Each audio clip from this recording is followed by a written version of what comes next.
తెల్లవారుజామున సుమారు 3 గంటల సమయమండి.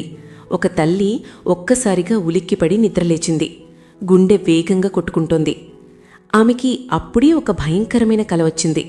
ఆ కలలో తన ఒక్కగానొక్క కొడుకు డానియల్ని కట్టేసి ఉంచారు. అతని చుట్టూ నల్లటి పాములు చుట్టుముట్టి ఉన్నాయి.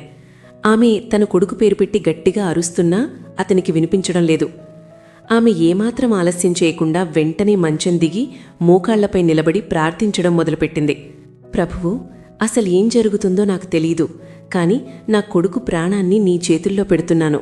నీ రక్షణ అతనిపై ఉంది కాబట్టి ఎటువంటి ఆపద అతన్ని తాకకూడదు అని కన్నీళ్లతో వేడుకుంది.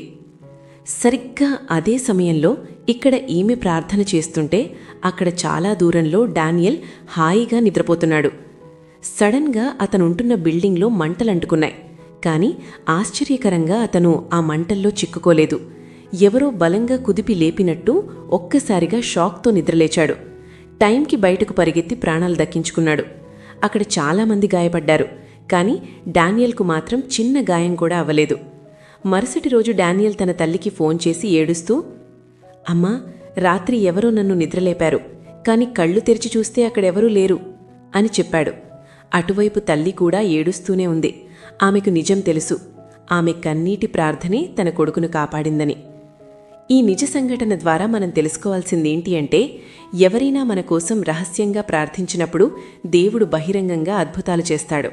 అది తల్లి, తండ్రి లేదా స్నేహితుడు ఎవరైనా కావచ్చు.